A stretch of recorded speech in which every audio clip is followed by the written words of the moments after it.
चित्तौड़ दर्शन में आज समाचार में पुनः आप सभी का स्वागत है। नजर डालते हैं आज के समाचारों की ओर। चित्तौड़गढ़ से जैन समुदाय के बड़ी संख्या में लोग ब्यावर में आयोजित मुमुक्ष बहन कोमल की भागवती दिशा में शामिल हुए। इस अवसर पर उनका वर घोड़ा निकाला गया, जिसमें चित्तौड़गढ़ से जैन समुदाय के लोगों के साथ ही अन्य कई स्थानों से बड़ी संख्या में जैन समुदाय के लोग शामिल हुए।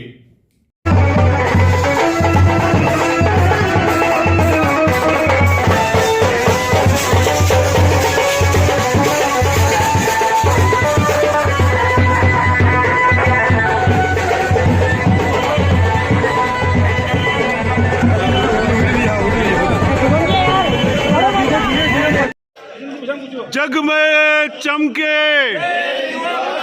चमक रहा भाई, चमक रहा भगवान महावीर। श्री वर्धमान स्थानक वासी जैन श्रावक संघ चित्तौड़गढ़ के पदाधिकारी श्रावक श्राविकाओं के साथ ब्यावर में मुमुक्ष कोमल की भागवती दिशा में शामिल हुए।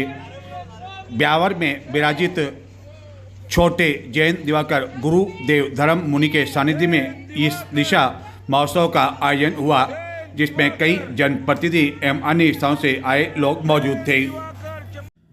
चित्तौड़ दुर्ग पर इतने वर्षों बाद भी, यानी कि जब राजा महाराजा वहां निवास किया करते थे, उस समय के कई मकान बने हुए हैं और आज उन मकान की हालत यह है कि वह जीर्ण शीर्ण अवस्था में पहुंच चुके हैं एवं कभी भी वह ध्वस्त हो सकते हैं।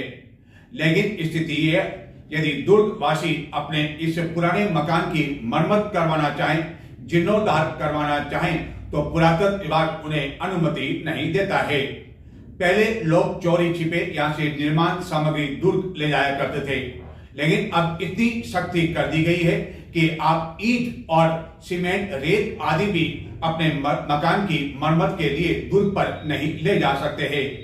ऐसा लगता है कि पुरातत्व विभाग शायद किसी बड़े हादसे का इंतजार कर रहा है और उसके बाद ही शायद मरम्मत के लिए निर्माण सामग्री की अनुमति दी जाए। यह बात अलग है कि पुरातत्व विभाग की कथित मिली भगत के चलते गत कुछ समय में चित्तौड़गढ़ दुर्ग पर बड़े पैमाने पर कई होटलें, दुकानों आदि का निर्माण कर लिया गया। तब पुरातत्व विभाग को यह सब कुछ याद नहीं आया।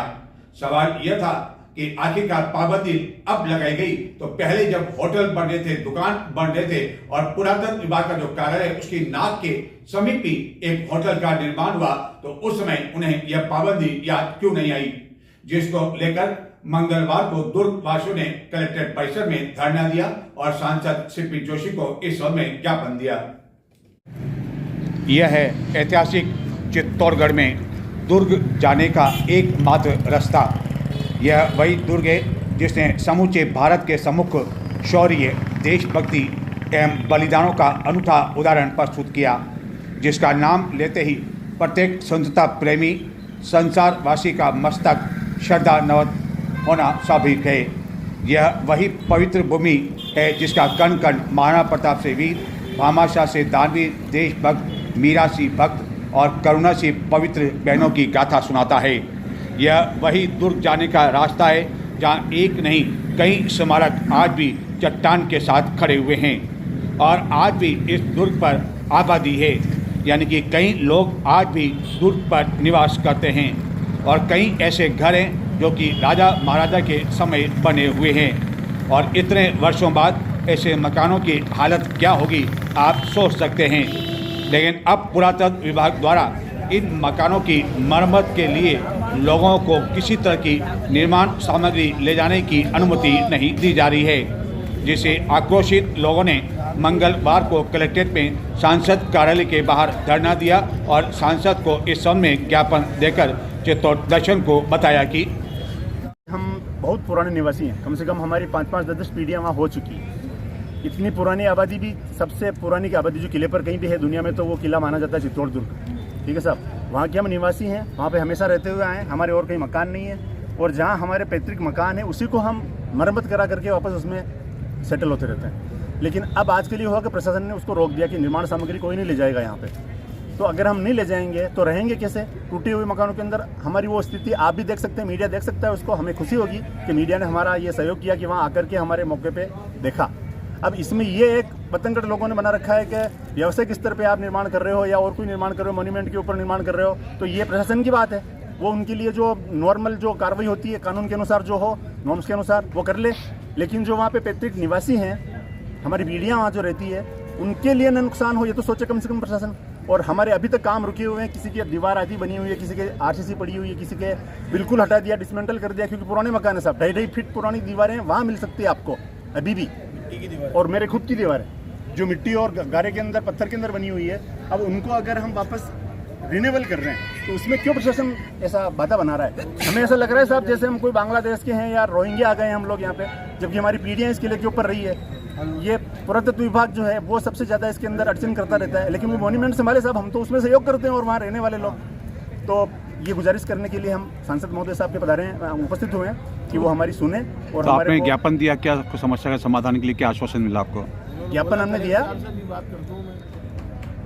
साहब ने, सांसद महोदय ने फ़ोन लगाया कलेक्टर साहब को, तो वो किसी कॉन्फ्रेंस में बिजी थे, तो अभी उनकी बात हो जाएगी तब हमारे को वापस बुलाएंगे। ऐसा बोला कि मैं बुलाता हूँ आपको। तो आज क्या बात हुई जिसके कारण सब लोगों को यहाँ आना पड़ा? आज कोई खास बात हुई?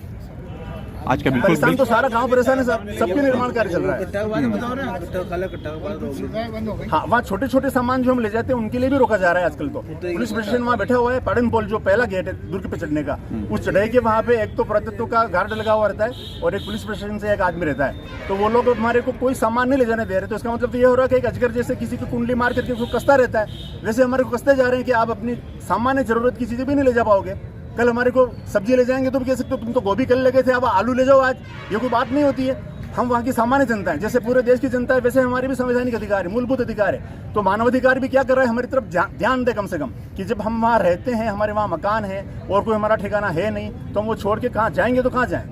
पहले जब कभी बात हुई थी कि हम इन सबको पूरे किलेवासी को नीचे उतार रहे हैं, तो नीचे उतार दो, लेकिन नगर पालिका थी तब यहाँ पे, तो नगर पालिका एरिया में किसी वार्ड के अंदर हमें बसा देते उस टाइम पे, तब उन्होंने नहीं बसाया। और अब नगर परिषद के क्षेत्र के बाहर अगर हमें भेजा जाएगा तो भी हम नहीं जाएंगे। तो रहना हमें वही किले पर है। दूसरी तरफ एक बात और सोचें साहब, अगर तो पूरी दुनिया के अंदर टूरिज्म को एक इंडस्ट्रीज मान लिया गया है, जितनी सबसे ज़्यादा इनकम जो बढ़ रही है, बहुत ग्रोथ हो रही है इसके अंदर।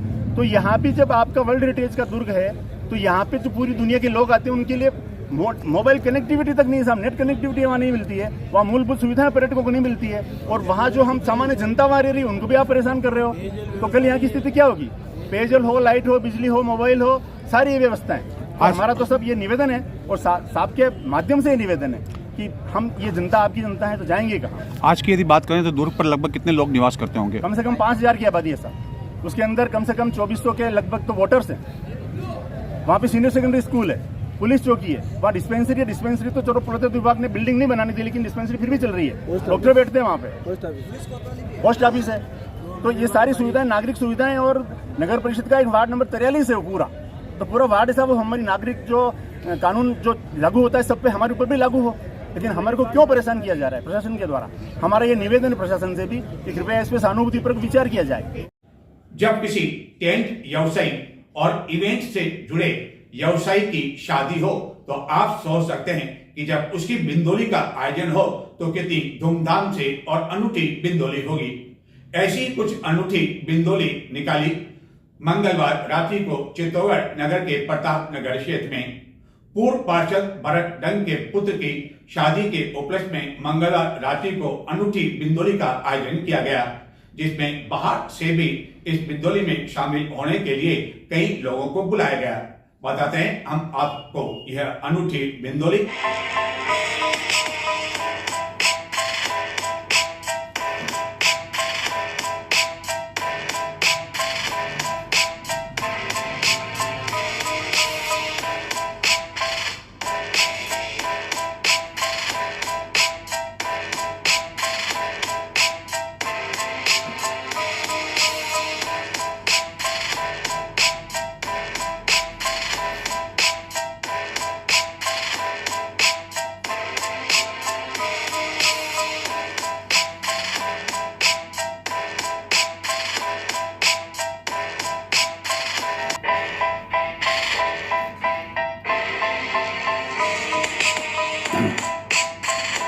हालांकि इस बिंदोली के दौरान जो फिल्मी गीत पर ये सभी नाचने गाने का आनंद ले रहे हैं, वह फिल्मी गीत हम आपको नहीं सुना सकते हैं क्योंकि वह कॉपीराइट के दायरे में आता है। और इस अनूठी बिंदोली में अश्व, ऊंट आदि भी शामिल थे। इस बिंदोली के लिए विशेष रूप से बाहर से बड़ी संख्या में ढोल वाले बुलाए गए और इस ढोल की थाप पर इस बिंदोली में शामिल कई लोग, जिनमें कई महिलाएं शामिल थी, वह नाचते झूमते हुए चल रही थी। और प्रताप नगर के जब मुख्य मार्गों से मंगलवार रात्रि को यह बिंदोली गुजरी तो लोगों के लिए आकर्षण का केंद्र बनी रही। इस बिंदोली का आकर्षण का एक केंद्र, इसमें सबसे पीछे शामिल एक विंटेज कार भी थी। यह कार भी बाहर से यहाँ बुलाई गई थी।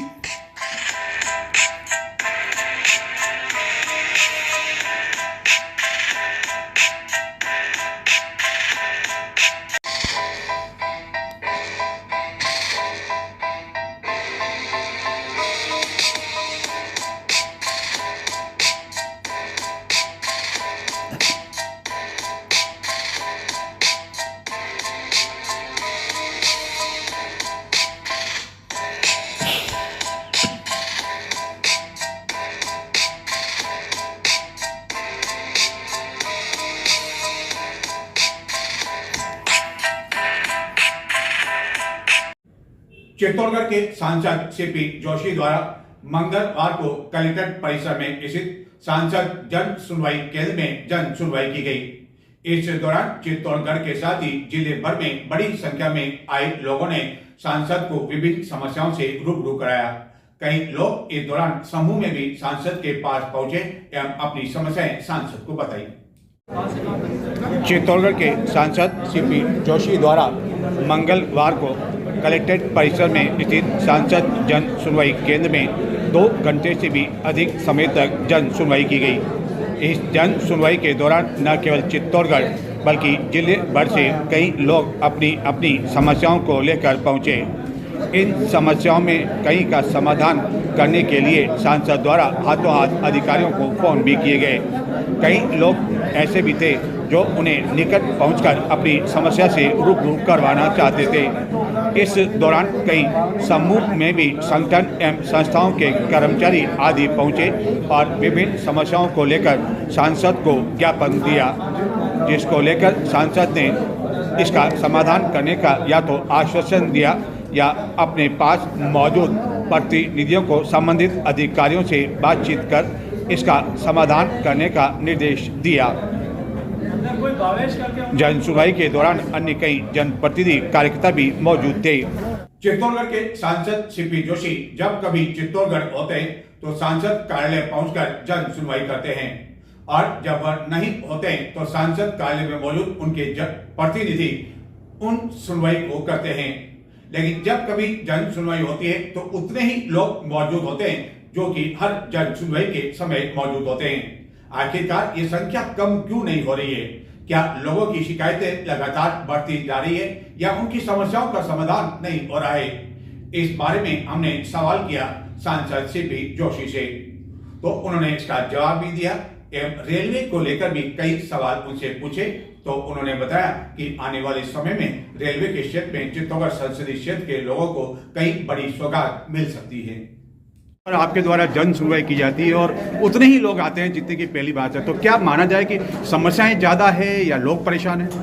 नहीं, ऐसा नहीं। हमारे सारे जनप्रतिनिधि और मैं भी घर पे लगातार जन सुनवाई में डेली लोगों से मिलता हूँ, लेकिन सार्वजनिक रूप से कार्यालय में भी मैं नहीं होता हूँ तो भी कार्यालय मेरा काम करता है। लेकिन मैं यहाँ यदा कदा सब लोगों के साथ बैठता हूँ, सारी समस्याओं को सुनता हूँ और मैक्सिमम समस्याओं का समाधान होता है। लेकिन चूंकि समस्याएं बढ़ती रहती है, हर व्यक्ति के साथ कुछ न कुछ होता है, कुछ न कुछ समस्या होती है, तो हम लोग, हमारा दायित्व यही है कि जनता ने इसी के लिए हमें चुन के भेजा है, तो प्रयास करते हैं कैसे समस्याओं का समाधान हो सके। रेलवे को लेकर आपने अभी कई मुद्दे उठाए, तो क्या माना जाए आने वाले दिनों में सौगात मिलने वाली है उदयपुर संभाग को? देखिए, रेलवे में मैं कह सकता हूँ कि 60 साल से ज़्यादा इन 10-11 सालों में काम हुआ है। नई विद्युत लाइन यहाँ बिछ रही है, गैस कन्वर्जन का काम यहाँ हुआ है, ब्रॉडगेज का काम यहाँ हुआ है, दोहरीकरण का काम यहाँ है, विद्युतीकरण का काम यहाँ हुआ है, सारे रेलवे स्टेशन का जीर्णोद्धार का काम यहाँ हुआ है, नई ट्रेनें चली हैं। तो और भी आने वाले समय में हमारा प्रयास है कि ज़्यादा से ज़्यादा इस क्षेत्र के लिए रेलवे की सुविधा दें। चित्तौड़गढ़ जिले में महिलाओं पर गत कुछ समय से लगातार अत्याचार मारपीट की घटनाएं बढ़ती जा रही है। महिलाओं को प्रताड़ित किया जा रहा है, लेकिन पुलिस द्वारा कार्रवाई नहीं किए जाने से लोगों को चित्तौड़गढ़ पहुंचकर प्रदर्शन करना पड़ रहा है। गत दिनों एक पुलिस कर्मी द्वारा अपनी बहन और मां के साथ एक महिला के साथ इतनी मारपीट की गई कि उसे फांसी के फंदे पर लटकने के लिए मजबूर होना पड़ा। और जब समाज के लोगों ने चित्तौड़गढ़ पहुंचकर प्रदर्शन किया तो पुलिस को याद आया कि इन सभी को गिरफ्तार करना है और आखिरकार इस प्रदर्शन के बाद उन्हें गिरफ्तार कर लिया। इसी तरह गत महीने कपासर में एक विवाहिता की संदिग्ध परिस्थितियों में मौत हो गई। पीहर पक्ष का आरोप है कि उसकी हत्या करने के बाद उसे फांसी के फंदे पर लटका दिया गया। पीहर पक्ष द्वारा समाज के लोगों के साथ कपासन पुलिस थाना पहुंचकर न्याय की गुहार की गई।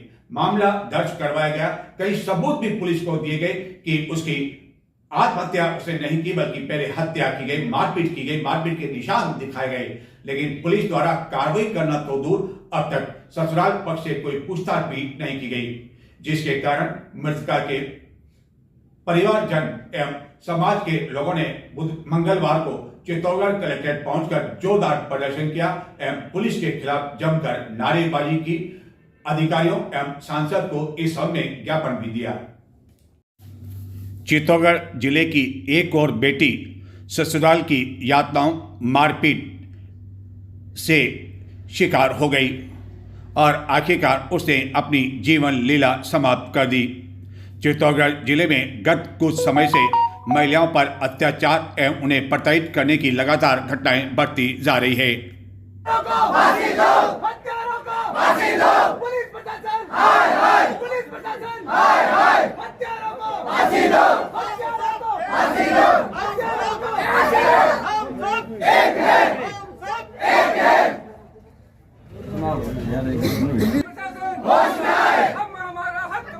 नहीं किसी से भीख मांगते, हम हमारा हक मांगते, नहीं किसी से भीख मांगते। अन्नू के हत्यारों को फांसी दो, फांसी दो। अन्नू के हत्यारों को फांसी दो, फांसी दो। हत्यारों को, हत्यारों को फांसी दो, हत्यारों को फांसी दो, हत्यारों को फांसी दो। पुलिस प्रशासन, हाय हाय, पुलिस प्रशासन, हाय हाय। हत्यारों को फांसी दो, हत्यारों को फांसी दो, हत्यारों को फांसी दो। पुलिस प्रशासन, हाय हाय, पुलिस प्रशासन, हाय हाय, पुलिस प्रशासन, हाय हाय। हत्यारों को फांसी दो, हत्यारों को फांसी दो, हत्यारों को फांसी दो। हम हमारा हक मांगते, नहीं किसी से भीख मांगते। हम हमारा हक मांगते, नहीं किसी से भीख मांगते। हम हमारा हक मांगते। चित्तौड़गढ़ जिले के कपासन कस्बे में गत महीने अनु राव की संदिग्ध परिस्थितियों में मौत हो गई। मृतक के परिजनों ने आरोप लगाया कि ससुराल पक्ष द्वारा उसकी हत्या करने के बाद आत्महत्या का रूप दिया गया। रीति रिवाज के अनुसार हुई थी। यह कि शादी 1 वर्ष पूर्व दुर्गेश के दाम्पत्य जीवन ठीक ठाक चला। उसके बाद दुर्गेश की माता अंजू देवी व ससुर राजमल व पति दुर्गेश द्वारा लगातार अनु को प्रताड़ित कर उनके द्वारा चढ़ाई हुई रकम एवं 7 लाख रुपए की मांग करते हुए अनु के साथ मारपीट कर प्रताड़ित करते रहे। बीच बीच में अनु अपने पीहर मेडीखेड़ा जिला चित्तौड़गढ़ में रही और उसको प्रताड़ित करने का सिलसिला जारी रहा। और यह है कि दिनांक 18/10/2024 से पूर्व 1 वर्ष पूर्व अनु मेडीखेड़ा में रही और 18/10/24 को अनु के पिता मेडीखेड़ा जिला चित्तौड़ा है परिवार के सामने कहने लगा कि मेरी माता मंजू देवी व पिता राजमल लड़ाई झगड़ा करते हैं, मुझे मेरा परिवार जमाना है जो मैं अलग रहूंगा, अन्नू को भेज दो। इस पर दुर्गेश द्वारा 50 रुपए के शपथ पत्र के ऊपर लिख कर भी दिया गया कि उसके साथ मारपीट नहीं होगी, उसके साथ कोई दुर्व्यवहार नहीं होगा और मैं अपने परिवार के साथ परिवार से अलग रहकर अपने परिवार को जमाने का प्रयास करूंगा। यह है कि दिनांक 3/2/25 को अन्नू के देवर की शादी थी और उसमें अन्नू के ससुराल द्वारा चढ़ाई गई रकम अन्नू को पहनाकर भेज दी थी। दिनांक 12/2/2025 को अन्नू की माता बीमार होने से फोन पर अन्नू को बताया। इस पर अन्नू मेडीखेड़ा आ रही थी तो उसके पति व देवर और वे दोनों पत्नी पत्नी अच्छे रहते। सासू ससुरे बहुत मारते, लड़ते, झगड़ते, तो वे न्यारी रहने लग गई तो उनको न्यारी भी नहीं रहने दिया। फिर बाद में शादी हुई तो उनका गहना दे दिया, पैर के चली गई। फिर बाद में पची आई वह लड़ाई करके तो मेरे को पूरा बताया नहीं, ठीक है कि मम्मी मैं जाऊंगी, तो मैंने मना कर दिया, बेटा मत जा। तो वह चली गई। एक रात रही, सुबह पहले 10 बजे मेरे से बात हुई, मम्मी का शान हो, मैं क्यों ठीक बस। फिर बाद में मेरा फोन लगा कही होगी, मेरी बच्ची फोन नहीं उठाया, इसलिए मेरा जीव घबराया। मैं रात को 2 बजे चली गई तो मैं बोला कि मेरे को जेल में फंसा देना। उसका देवर बोला कहाँ मैं क्यों पाऊँ, मेरी बच्ची नहीं लग रही है, फोन नहीं लाग रही, मेरे बता दो। तो वही क्यों गए भैया, इनकी बच्ची कहाँ छुपा रखी हो, तो इनको लाख को दे दो। अब कटू ला के दे, मेरी बच्ची तो है ही नहीं। बस यह बात है। तो आपको किस पर शक है? पति के अलावा किस पर शक है? पति, सासू, ससुरा, देवर और पति, ये 4 ही। क्या लगता है आपको कि पहले उसको मार के फिर आत्महत्या का रूप दिया गया? क्या लगता है आपको? बाद में दिया गया मारपीट की, पहले उसके साथ निशान भी है, निशान भी है, उसको मारा पीटा। जब उनको लगा कि नहीं अब कुछ नहीं होता तो उसको फांसी बताया गया है कि इसने खुद फांसी ली है, लेकिन असल में ऐसा नहीं हुआ। उसको फांसी पर लटका के उसको फिर उसको हाथ से उसको मर्डर किया गया। पढ़ी लिखी लड़की है, अच्छी लड़की है। आपको इस घटना की सूचना किसने, ससुराल पक्ष ने दी और कितनी देर बाद जब उस लड़की ने कॉल नहीं उठाया तो रात के 2 बजे समथिंग ये परिवार झगड़ा कर रही थी तो मैं समझा देती, मेरे एक बार तो कॉल करना चाहिए। कुछ नहीं बोला। गुमशुदा की रिपोर्ट थाने में लिखा दी ताकि हमें भी पता नहीं है अपने परिवार वालों की कि अपनी बेटी गायब है, हमें पता भी नहीं था। लेकिन अपनी मर्जी से गई थी मेरी मम्मी, तो वहाँ पे उनका दम घुटा, उनका मन नहीं लगा, इसलिए वो ढूंढने के लिए गई। आगे जाके देखा तो थाने में गुमशुदा की रिपोर्ट लिखी। कम से कम एक बार तो बताना चाहिए ना उनको परिवार वालों को कि रिपोर्ट है कि आपकी लड़की गुमशुदा है, तो कम से कम हमें भी पता नहीं है। फिर हमने कार्रवाई की तो अन्नू पुराने घर पर उसको फांसी की तरह से लटकाया गया और बोला गया कि ये खुद फांसी ले, लेकिन ऐसा कुछ भी नहीं हुआ है।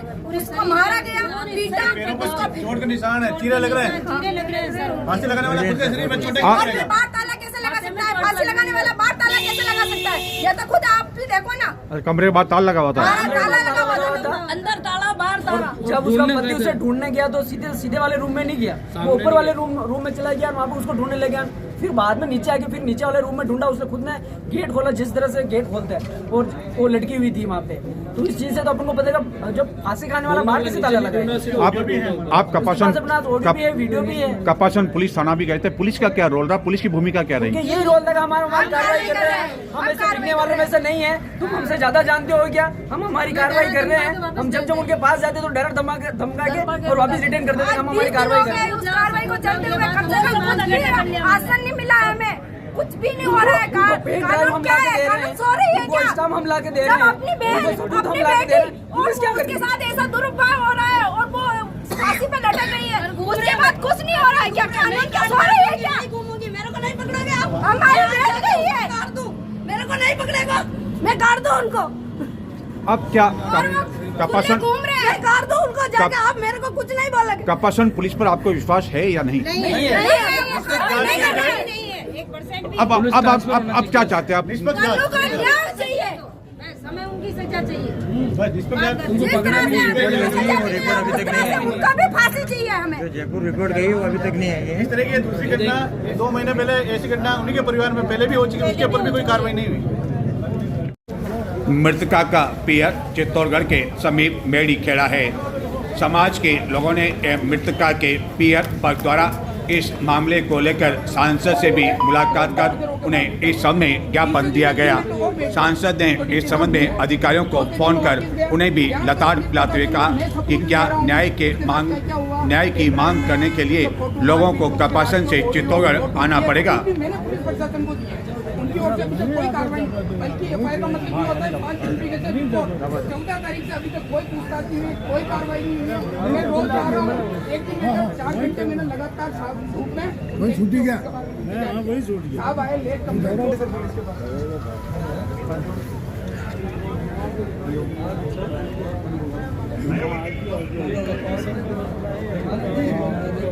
अरे शंकर जी, आप लाएगी रिपोर्ट? लाएगी था।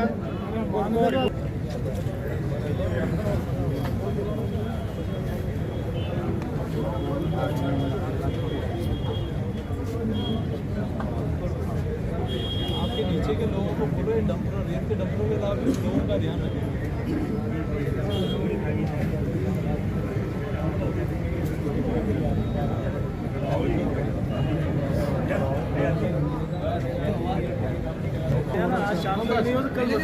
साहब एक बार कार्रवाई सही हो जाएगी तो हमेशा का चंडे खत्म हो जाएगा।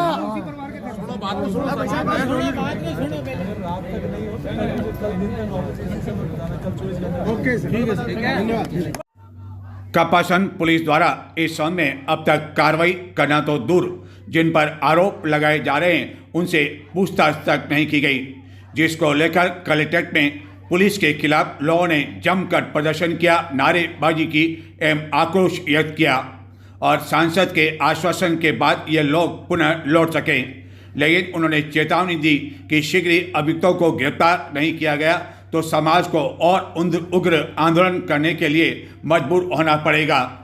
इससे पहले भी इस तरह की घटनाएं चित्तौड़गढ़ जिले में होती रही है और समाज के लोग पीयर पक्ष जब चित्तौड़गढ़ जिला मुख्यालय पहुंचकर प्रदर्शन करता है, नारेबाजी करता है, तब पुलिस को याद आता है कि इस मामले में कार्रवाई करना है।